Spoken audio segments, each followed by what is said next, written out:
Salut les passionnés du ballon rond, bienvenue sur Foot Universel TV, la chaîne qui décrypte l'univers du football comme personne.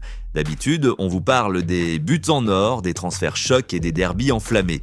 Mais aujourd'hui, attachez vos ceintures, car on quitte les pelouses pour un terrain tout aussi électrique, la politique sénégalaise. Imaginez le stade Léopold Sédar Senghor, ce temple du foot, où les lions de la Teranga ont rugi pour la gloire africaine, transformé en arène géante pour un événement historique.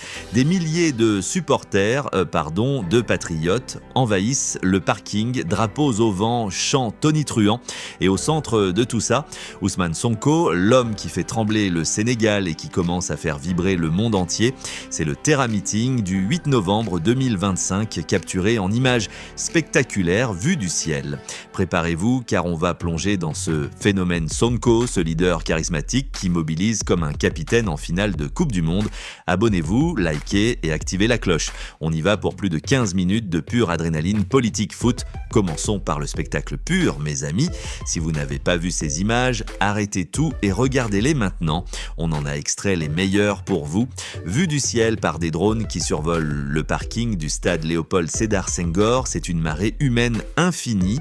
Des vagues de vert, or et rouge, les couleurs du Sénégal, pas celles d'un maillot de foot, mais avec la même ferveur.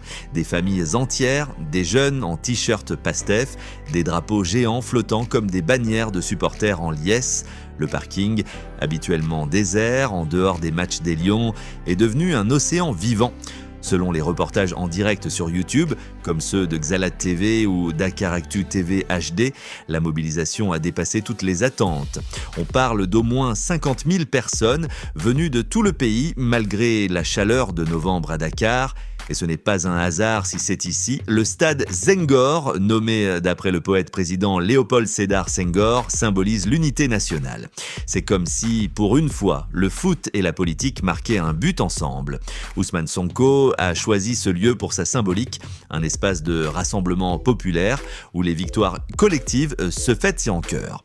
Mais qui est cet homme qui transforme un parking en stade de l'histoire?